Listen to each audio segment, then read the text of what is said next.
All right. Good morning. Good morning. Good morning to anyone that is currently tuning in. Know we're a little bit early, but over here in the Move Swiftly world, we're all about being incredibly punctual.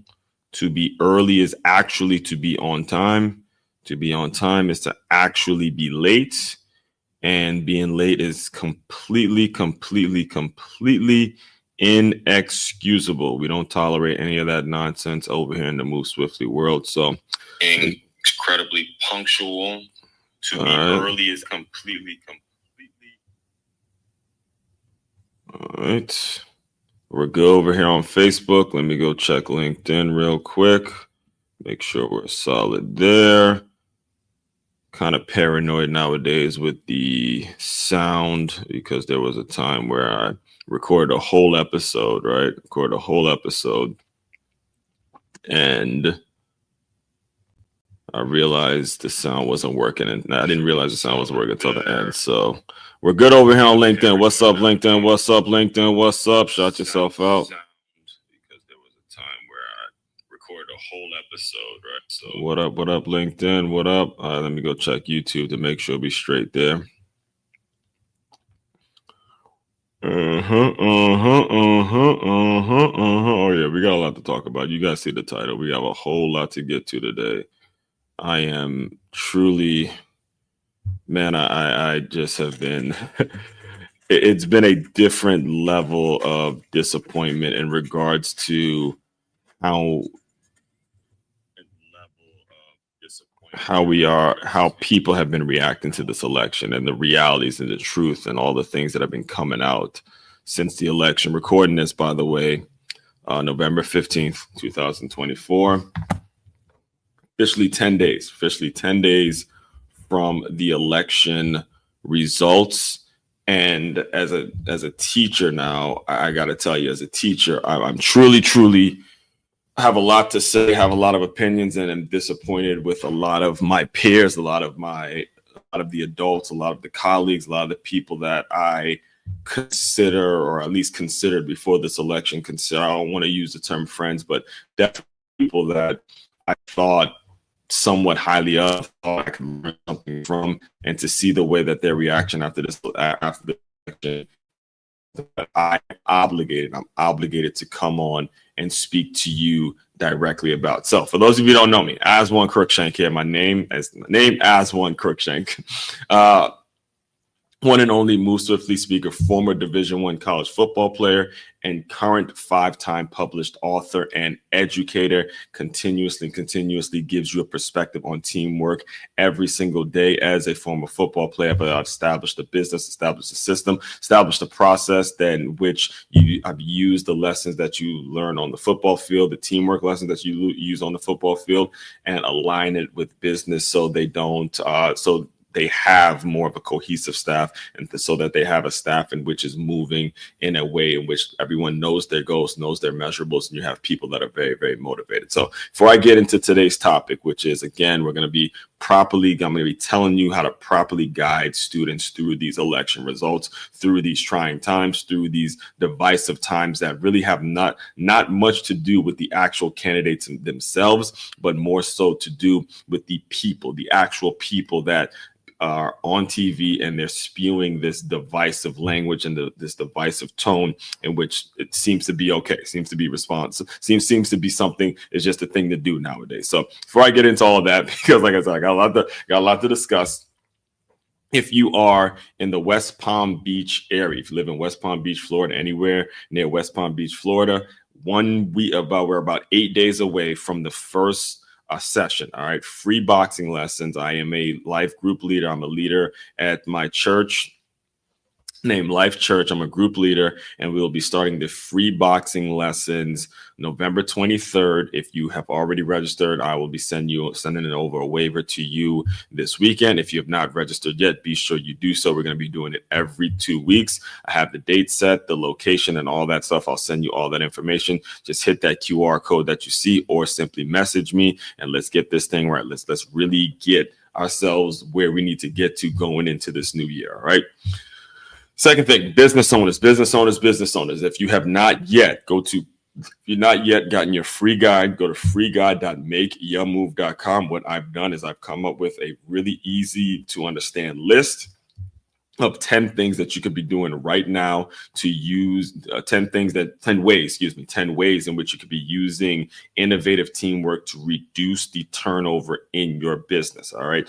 This needs to happen. You need to be getting this right now. If you have not gotten yours yet, simply go to freeguide.makeyourmove.com and you could use these 10 ways and start implementing it right now. And you'll start to see a staff that's moving with a little more efficiency and a little more motivated and things of that nature. All right. So as far as today, all right, and we're going to be, like I said, we're going to be discussing how to properly guide students through the election results. All right. And let me just give you some kind of a briefing, and I'll dive more into what I'm saying later on in the episode when I get through some of the clips and I get through some of the topics. But for me personally, I teach at a school that is a brand new charter school. All right. And we recently became a school. And this is why this school that I teach at, I feel very connected to the vision of the school. And for those of you who have been listening to me for a while, you hear me talk a lot about this idea of being a wintrepreneur, which is basically my entrepreneurial vision aligning with the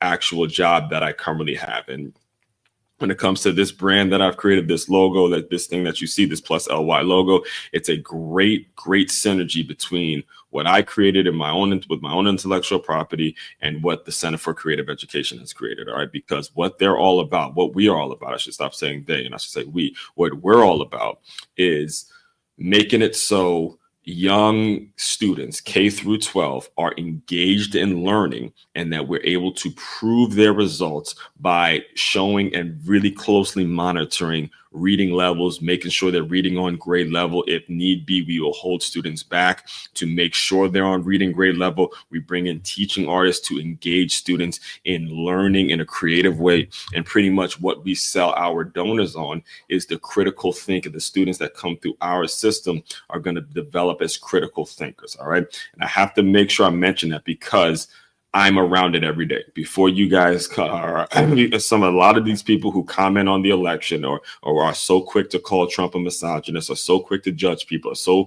quick to moralize and say he's wrong for this and he's wrong. So many people who have a damn opinion are not around the young people that are affected by the way you act. They're not around them as frequently as I am, and they don't know the ripple effect that comes with being so divisive. They don't know the ripple effect by continuing to pull the race card, and how it continuously makes it so young kids who are using excuse after excuse, talking about stuff they have no clue what they're talking about. And it's because of the nonsense that you see on TV. It's because of the excuses that we hear from people who are so extreme left, so stubborn, so, morally so egotistical, so narcissistic that they can't say to themselves, hey, maybe I was wrong about Trump, or maybe I have to simply accept the fact that I got my butt whipped in an election, and I don't need to be spewing to kids, to young people looking up to me about, oh, well, the whole country's racist because they elected Trump. That's how ridiculous it is. That is not how we guide children through. So that is not the example we need to be setting. That's just fucking ridiculous. And excuse I'm working on my language. I'm trying to keep the swearing to a minimum. But when I think about the way a lot of adults, people who are my peers, other teachers, other professions, when I think about the way that they have alienated and they have shamed young people, particularly young Black men, young people of color, they have shamed them when they simply ask the question, well, why is Trump so bad if so many people voted for him? When I'm starting to see this, when I'm starting to see, again, supposed responsible journalists talk as if there's something wrong with the entire country because we had enough common sense to say, hey, look, Kamala Harris just may not be the person for this particular job. Has nothing to do with her race, has nothing to do with her gender, has nothing to do at all with any physical attribute or anything like that. Just simply, look, the job that she was pursuing, she wasn't the best candidate. That's it, plain and simple. There was the race didn't play a role. The gender didn't play a role, in my opinion. It just was the right person who was the most qualified for this position. One, that's it. All right. And it's proven. So to set the tone, I know I started to get on a little rant there, but I do have a scheduled set of clips and things that I want to show you guys. And I'm going to react to them and teach you exactly what you should be doing, how you should be doing, how you should be handling it with kids. So to set the tone for the conversation, I want you guys to look at this news report because it's coming out. This was actually a fairly new ad to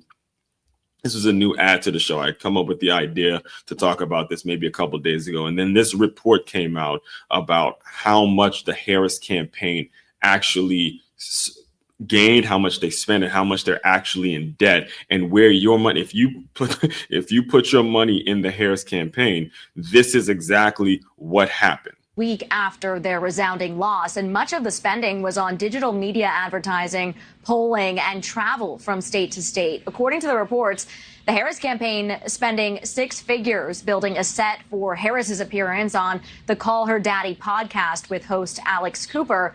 A source familiar with the campaign confirming to News Nation the reporting that the Harris campaign was $20 million in the hole after November 5th. And even though the campaign took in at least $1 billion and reported $118 million in the bank as of October 16th, they're still seeing that $20 million in the hole. Another big ticket price, the $15 million the Harris campaign spent on event production, that also went towards the celebrity performances leading up to the election, like that election eve rally with Lady Gaga, Katy Perry, Ricky Martin. And Harris also reportedly paid $1 million to Harpo Productions, that's owned by Oprah. Oprah, we know, did a town hall with Harris back in September and appeared with Harris at her election eve rally in Philadelphia. And one GOP strategist putting it to us this way today, saying, quote, damned if you do, damned if you don't, giving the example of John Kerry having been criticized for still having $14 million unspent after his 2004 campaign. The strategist, though, called Harris's debt, quote, egregious, and that they were panic spending in the very end. Kelly. So, Kelly, $450,000 just to build a set for a podcast that maybe lasted an hour long. They are do you know how much $20 million in debt after you raised $1 billion? And I specifically remember, and this is what the most disappointing part of this entire process. It's the people who had a lot of energy, had a lot of shit to say, had a lot of stuff to say about me personally when Harris first made it to the top of the ticket, right? When Harris first made it to the top of the ticket, there was a lot of energy going around. There was a lot of positive talk about how, oh, she raised over $1 billion and, she's so smart. She's so great. She can do so many great things. And these same people, I don't hear from them. Where you at?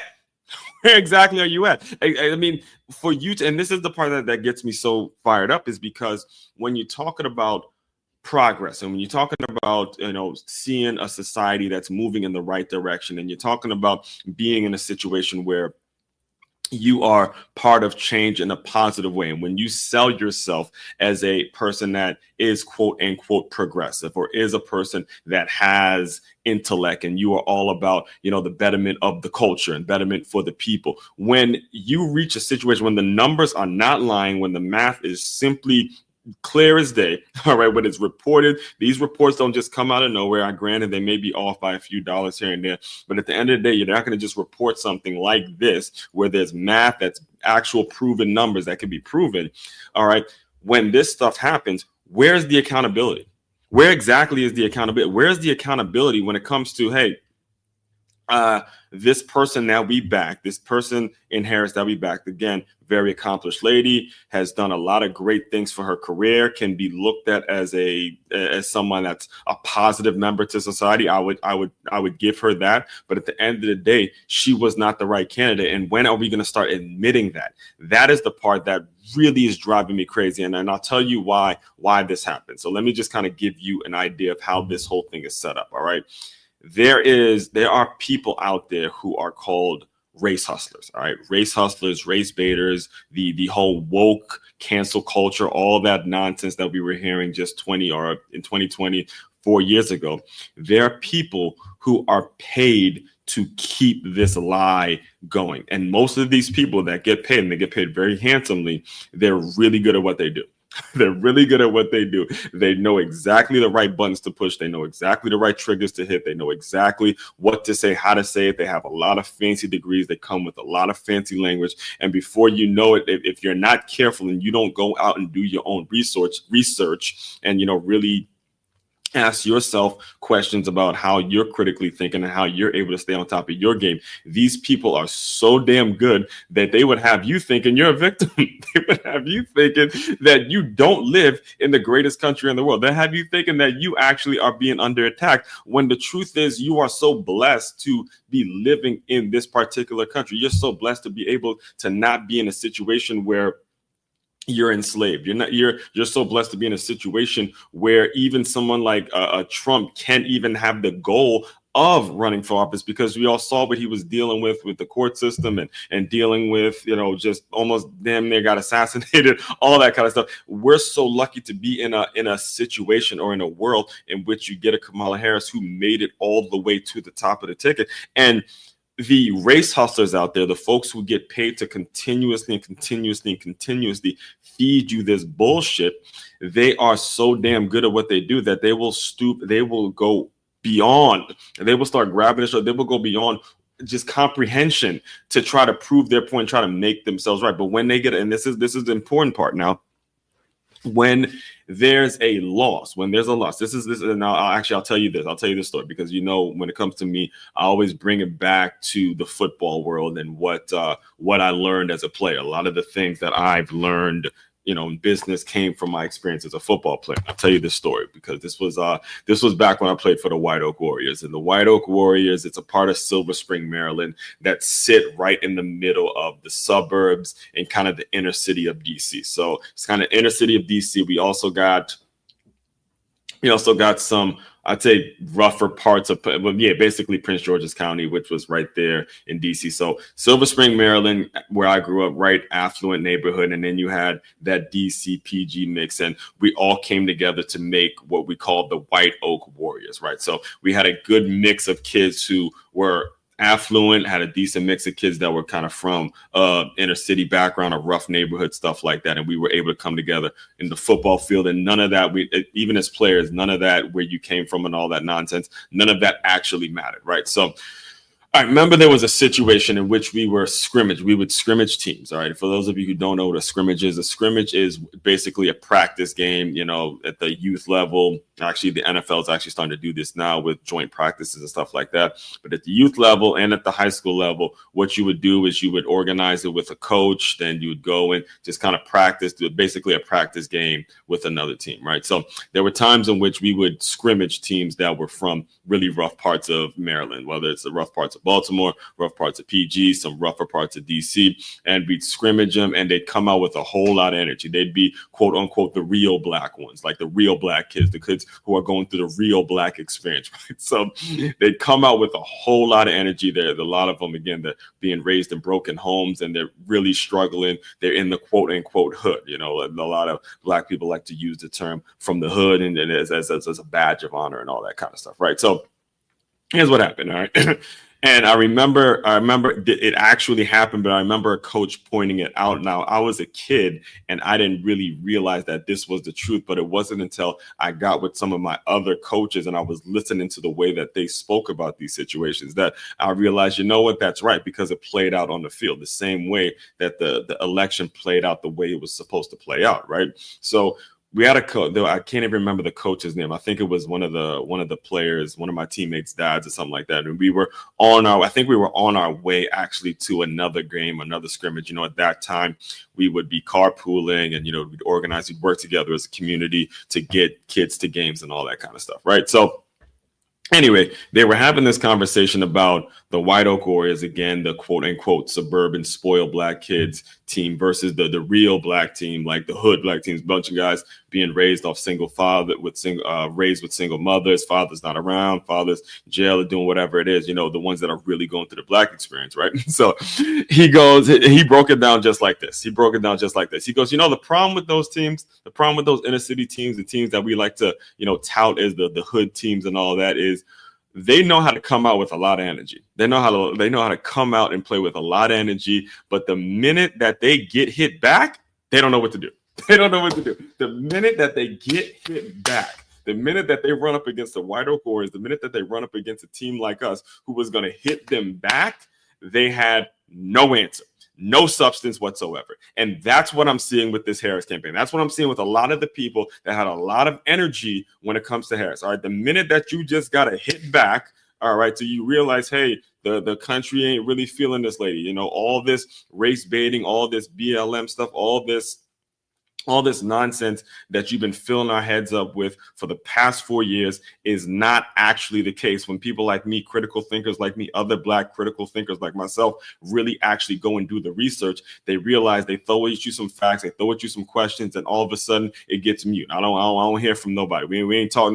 No one's talking anymore. Where's all the BLM stuff? Where's all the pride stuff? Where exactly is all of it? Now you just see a bunch of just empty stuff about how I guess only the educated had voted for her, or only this voted for her. I mean, just nonsense. And it frustrates me. It fires me up to the point because I see my peers doing this. It's one thing if I can just kind of escape it or remove myself from, but when I teach and I'm as involved as I am in mentoring young people, and I'm as involved as I currently am in dealing and seeing the growth and development of young people and developing their reading scores and seeing how they're growing and developing. I mean, 8 hours of my day is spent dealing with these children that are coming from these very difficult situations and trying to get them to see the light and trying to get them to see the power that they possess within their own mind, not run around calling themselves a victim and not being pushed in a direction where, okay, everything is all the bad things that happen to me in my life is because of my race. That is not the way you want young people thinking, regardless. I don't care. I will have that argument with anybody, anytime, any day.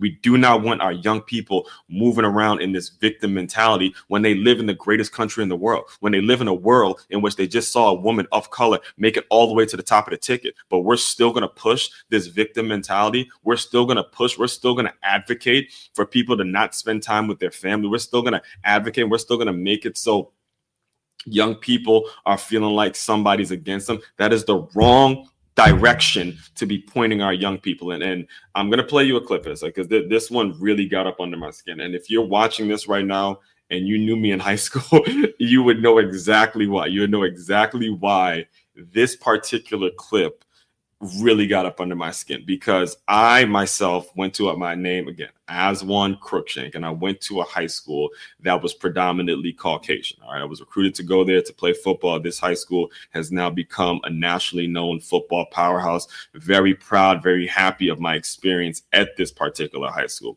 However, at the time of me going there, it was outside of the football stuff, just being a regular student, it was a very, very rough ride. There were times I was the only Black kid in the class. There were times in which the teachers would poke fun at me. There were arguments. There were situations where I'd have to be the only individual fighting against a certain cause or, having a certain opinion on this, which is, again, a lot why I've developed and become the thought leader I am today. But this clip that came out, it's about a boy. He's a high school boy, and I'm not going to play you the full thing, but I'm just going to play you the part in which they're having a conversation, and the conversation gets to the teacher. Now, listen, look, if it's kids, if it's little high school kids having a little argument and they're arguing stuff out, hey, I'm all for it. I've been there, I've done that. I've had my share of debates and battles in high school. These are some little kids just going at it, and they're figuring shit out. But when you get grown-ass men, grown-ass teachers who are paid professionally, supposed to be impartial, supposed to be excited, supposed to be happy, all right? They're supposed to be happy at the fact that a young man has the fucking courage, has the balls to actually go against an establishment and actually have his own opinion and develop. The fact that you as a teacher will respond like this disgusts me. So I'll let it play, and then we'll address it. No, because she said that's not what you said. I'm like, what are you talking about? She said anything. Everybody entitled to their own opinion now. Right. So why would you cut somebody off because they voted for Trump? He didn't say, well, he can do what You he can't wants. dominate the discussion. I never said you could. If you want to have some input, so the dialogue, then you have to do so in a respectful manner and to be tolerant of each other's views. I get this. Now, just because I think I expected that our country citizens were more decent. Because they voted for Trump, they're not? Yes. What? They're Jared, It's a messed up person. don't do that. What? no, wait. Our citizens not decent because they voted No, for wait. Trump? You have your views, and I have mine. I'm entitled to mine. But that's why you cut them off, So because if you don't I have violate. friends that tell me that, oh, MAGA, MAGA, MAGA, I can't be friends with them. Because he voted for Trump. Because Exactly. What? you don't get it. It's Some like you people don't can't have want to their surround own yourself by somebody opinion. who Trump is a good president. Some of y'all are blindsided by what y'all hear on the internet. First of all, shout out to Brandon Tatum. He's actually a YouTuber that I found throughout this election process. I was looking, I listened to a lot of Charlie Kirk. I listened to Candace Owens a lot. Shout out to Dre Baldwin. But Brandon Tatum was someone that I just recently found throughout this election process. And I mean, he was on point with everything he says. Definitely recommend, if you have not yet, go and subscribe to his channel. He doesn't need any promo from me, but go and subscribe to his channel, because I remember in that video, if you go watch the full one, he's actually setting something up in which he's raising money for this particular kid. He's doing something that's going to be helping. He got in touch with the kid, and he's going to run a campaign to do something to help young kings like this, because what we just witnessed is some of the most egregious, some of the most disgusting, some of the most just terrible. The words. I don't even have the words I can't think of the words.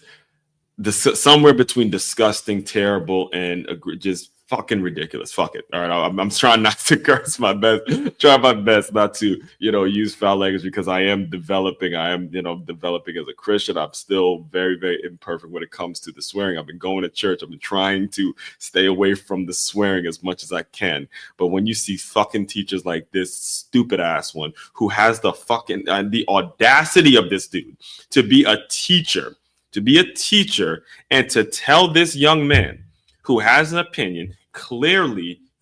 Now, you guys didn't see I didn't play the beginning of it, but the whole thing actually started. The whole conversation actually started. It was recorded. You can go look this up. It's all over the internet right now. But it actually started with him arguing with other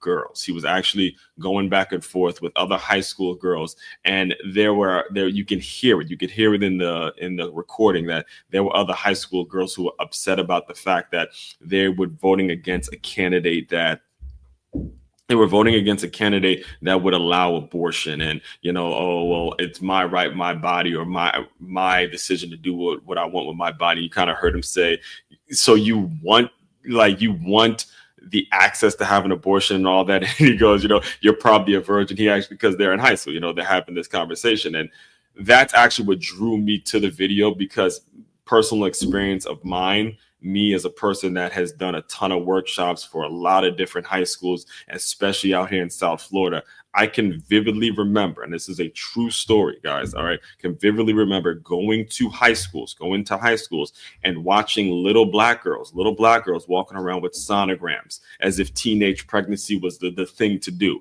I have had friends, some of my best friends growing up, have gotten high school girls pregnant and have thrown them a couple $100 and just said, all right, good, I'm good with that. Just fuck it. Right. And this is the candidate. This is the person that we were advocating for. We were the people. We were supposed to go and vote for someone who was making it easy, making it accessible to go and get your child aborted, to go allow a teenage pregnancy to go be irresponsible sexually, to have it so men do whatever they want, get them pregnant, throw them a couple dollars, get the baby aborted, and you could act like it never happened. That's what she was running on. That's the kind of stuff that she was running on.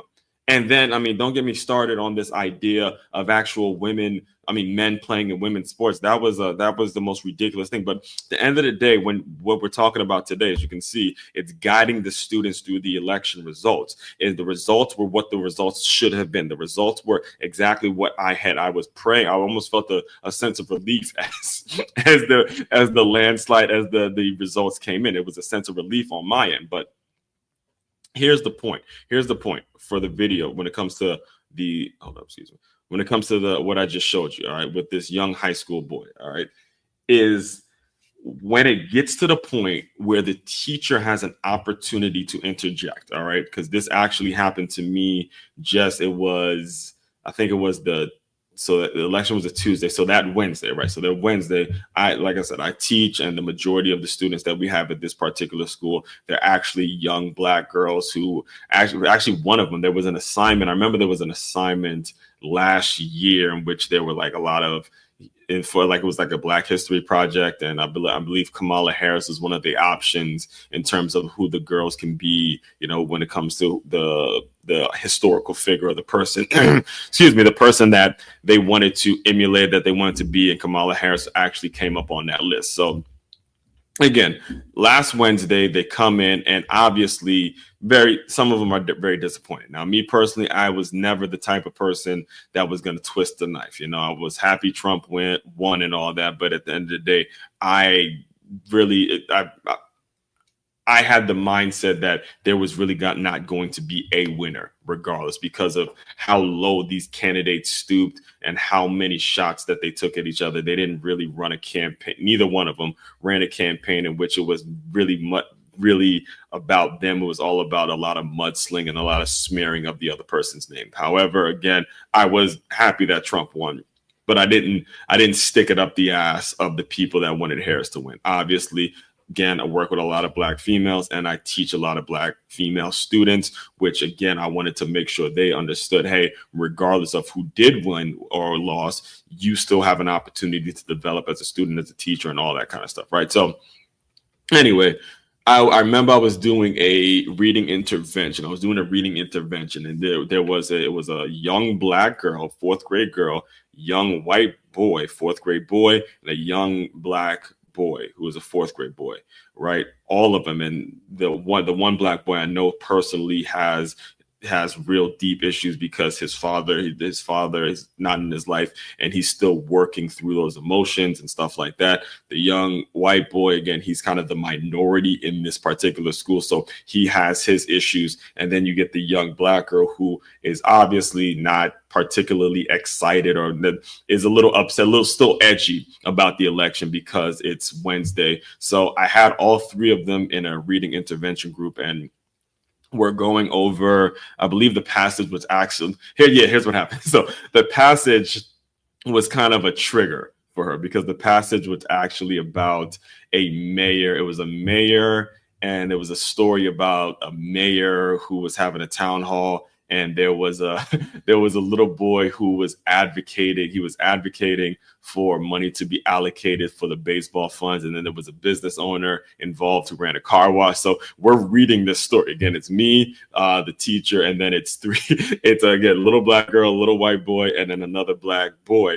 We're all reading this the next day after the election. So as we're talking politics, it's kind of triggering this little Black girl, because it's still kind of soon, right? To her candidate, or the person that maybe that her parents wanted to win, the person that was supported by her culture, so to speak, just took a butt whipping. So she's still a little edgy, and then she shoots out. So I guess what happened was the name got mentioned, Kamala's name got mentioned, and she kind of shot at the little white boy, and she said, well, Trump is a racist, the racist person won. He's a winner. I'm like, whoa. And I stopped it. I stopped the conversation. All right. Right before this little white boy, who's kind of the minority in the school I teach, It's facing two black people. One's a black girl, one's a black boy, and he's about to get absolutely trampled on through no fault of his own. He don't got nothing to do with nothing about no politics. He had no control over the fact that he's just happens to be a white kid in a school that's predominantly black,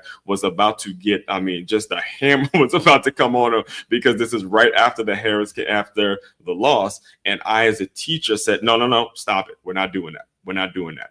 And then I talked them through it. It's not like I danced around it, but I said, hey, look, everybody's entitled to their opinion. And I kept it on the story. I kept the focus on the story. Now, luckily, we happened to be reading a passage that was about the decisions that all politicians make. And we started to realize, hey, it's not just about the president, but it's also about your local government. It's also about your local mayor, your local congressman, the people that are supporting you locally. And if you are passionate about it, if you did feel a type of way, if you did, really have some energy and have an issue with the election, the opportunity now becomes for you to get involved. Now you go do your research. Now you go pick up some books and figure out how to, adjust your ideas, adjust your way of living, adjust how you work, adjust how you, take classes, adjust how you actually go about and read, adjust exactly the way you spend your free time. You make the adjustments necessary so one day you can be in a situation where people are voting for you. That's how you're supposed to handle it as a teacher. You're not supposed to do it the way that this guy did it and basically tell the kid that there's something wrong with the country because they voted for Trump. That is not the way a teacher's supposed to be handling their business. A teacher's supposed to invite questions from young people, regardless of what side they're on, regardless of their opinion, and then thank them for their opinion, and then go from there to say, okay, I'm glad you have that opinion, but the question now is, how are you going to take action? What are you going to be doing in order to make it so your goals and your aspirations, the things you want to do, become a reality? That's how you do it. That's how you properly guide young people through what happened. All right. And this is important. All right. Now I'm talking to my business owners. I'm talking to my business owners that I speak to every single day, that I work with every single day. I have the #1 podcast on innovative teamwork for a reason, because I've had some absolutely incredible people on there. All right. So I'm going to play this next clip because this woman, I'm hoping there's some truth. I believe she said something. Again, I can't stomach more than 2 minutes of this woman talking, but I'm hoping that there's some truth in what she said something about leaving X because Elon Musk isn't going to be there anymore. Something to that effect. And I'm just hoping that there's some truth to her getting fired or her, moving on, because I just don't think that Joy Reid deserves to be on television. She does not deserve to have the honor to have a microphone, to have a platform that she does, because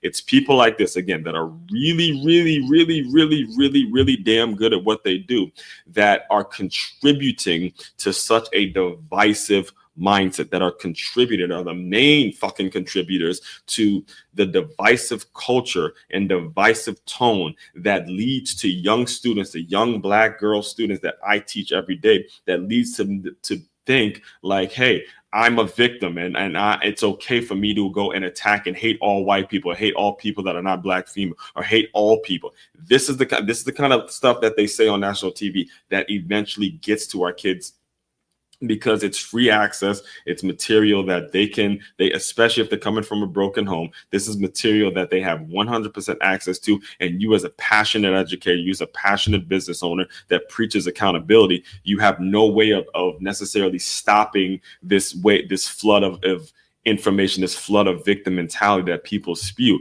The only thing you can do is take action to actively remove it. So I'm going to play it for you, and then we'll get into a discussion on strategies on what you can be doing to stop this divisive tone. This actually may have been necessary, because if you go online, you will see a ton of lunatics who actually are talking about disowning family members who voted Trump. Listen here. Someone voted that way.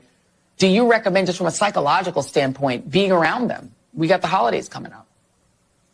So I love that you asked this question because, there is a push, I think just a societal norm that if somebody is your family, that they are entitled to your time. And I think the answer is absolutely not.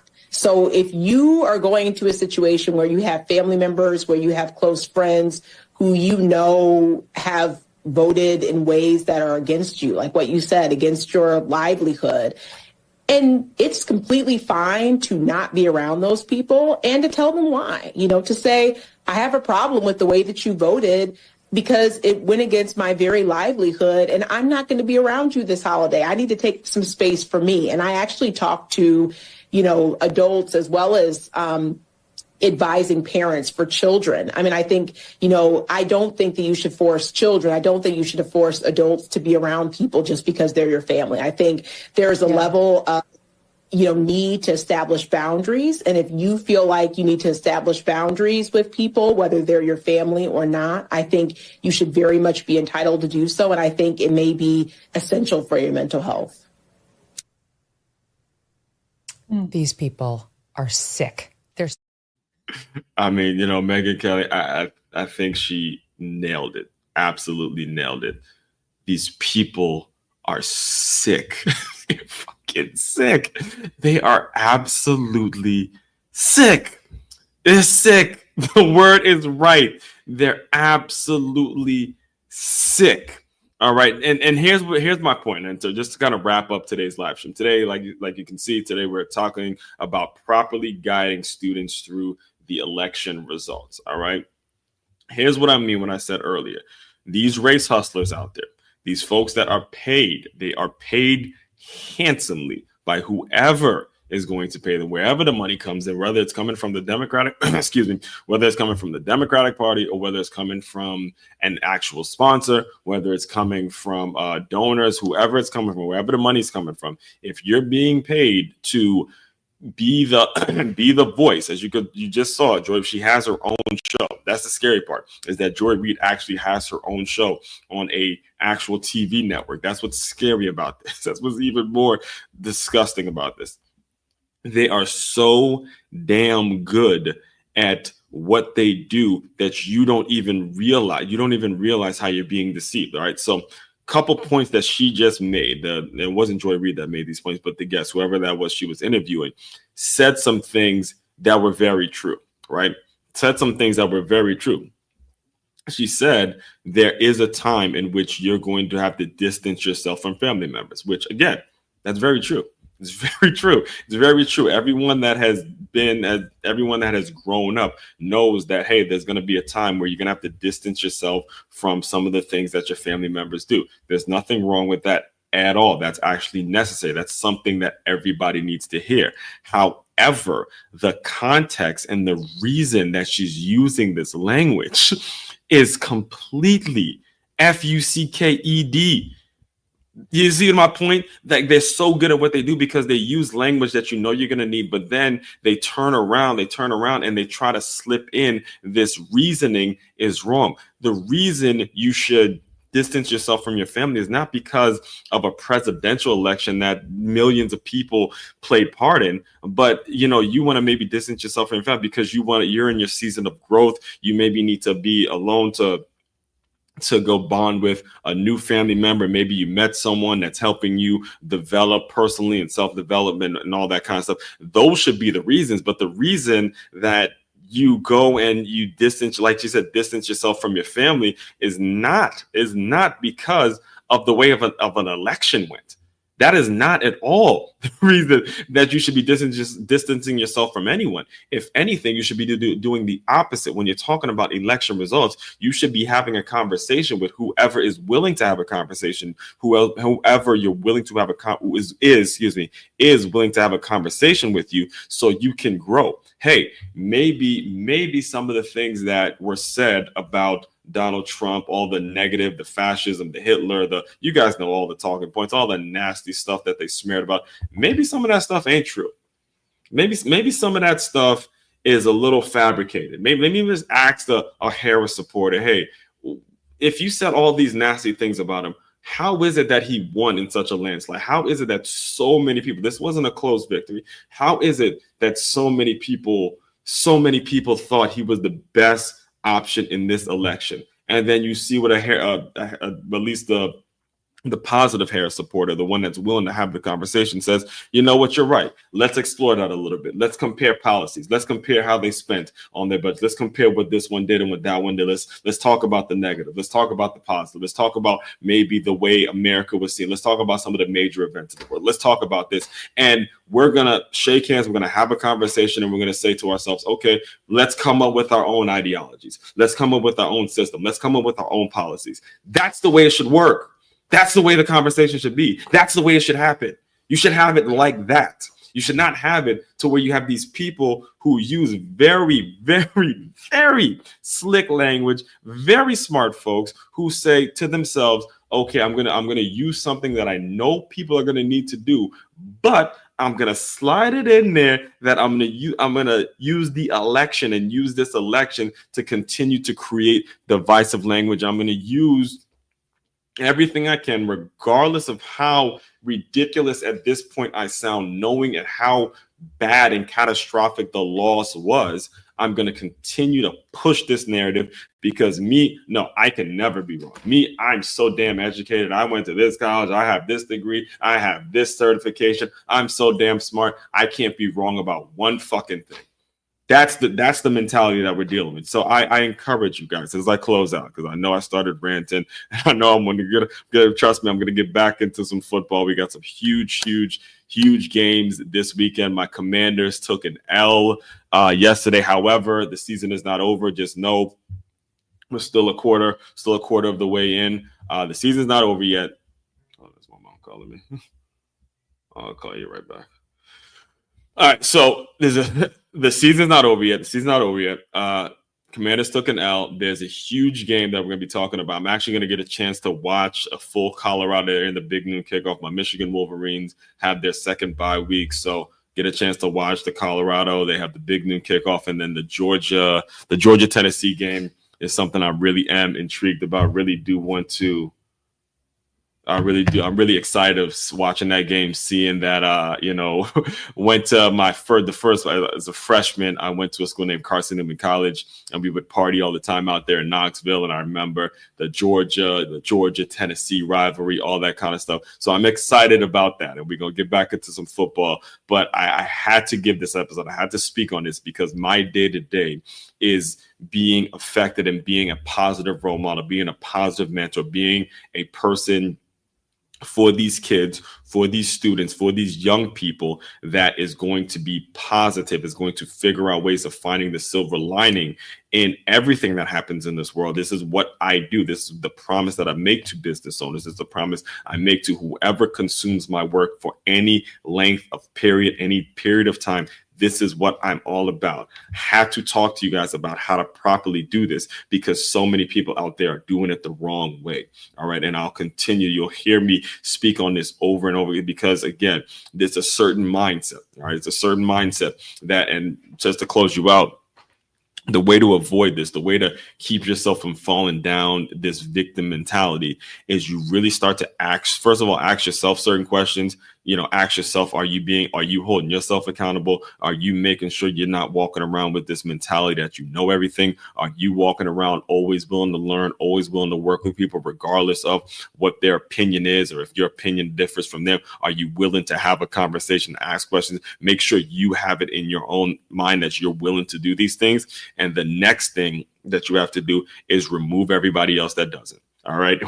When you start running into folks that decide that they're too good for you, that they decide that I'm just know it all, even though the results are what the results are. This is why this is kind of one of the most positive things that have come out of this election is that people are really actually showing me who they really are, because as wrong as some of them were about both Trump and Harris, and as much as they got their butt whipped, there's people who are still so damn stubborn and ignorant and arrogant that they can't even admit, they still can't admit, hey, maybe I got it wrong. Maybe I need to, go back and learn some things. They are so stuck in their own ways that they still, to this day, they still won't admit of being wrong about these things. All right. So when people show you that side of them, when they show you that they're that type of person, again, just pep it up, move on, cut your losses right there, spend as little time as possible around folks who have that mindset that they're so damn superior and they're so good for, they're too good for you, to where they can't even listen and have a conversation about what the results were. All right. So all that being said, again, business owners, if you've yet to do so, make sure you go to freeguide.makeyourmove.com. Get your free guide on how to use innovative teamwork to reduce the turnover in your business. Also, too, there'll be a Patreon link coming up. I'll have a membership ready for everyone to join. We'll have a ton of things that are going to be serving the business owners out there, the business community, the athletic community, the folks that really see a connection between the athletics world, the sports world, and want to use what those teamwork lessons and really pull those teamwork lessons out and apply them to your business. All right. So you see the website right there. Again, it's freeguide.makeyourmove.com. As one Crookshank, your one and only Move Swiftly speaker, checking out. You guys continue to move swiftly. We will talk more soon.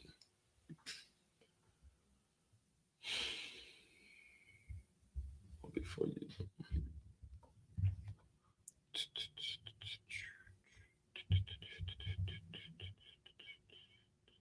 We will talk more soon.